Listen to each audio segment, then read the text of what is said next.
Now the first step to the perfect paint job is you have to measure out your formulas. Don't guess, don't just dump the stuff in a can and put in your paint gun. You got to measure it out. What we're going to use to seal that door is we're using Metalux 2 automotive sealer. It's a South African paint company.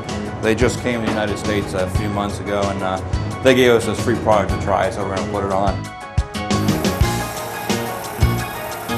And the mix ratio is 4:1:1. So right here I'm at the 4. We're going to add some reducer. Now hardener is the key too. If you don't have hardener in there, the stuff will never dry. And how you mix paint is you put the paint in first, or the primer.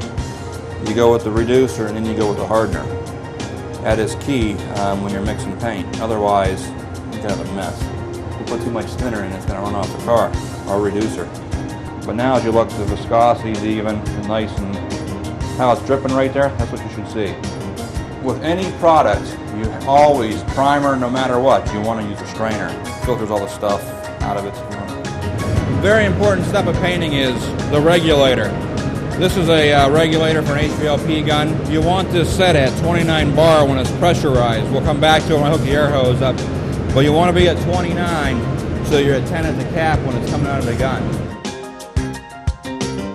Another important step to painting is you want to be 6 inches away from the panel. Alright? And you want a 75% overlap of the pattern. That's very important.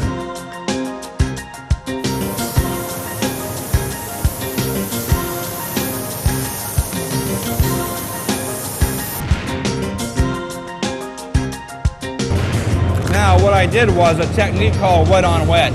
The new paints you have to apply them wet on wet. That includes the clear coat too.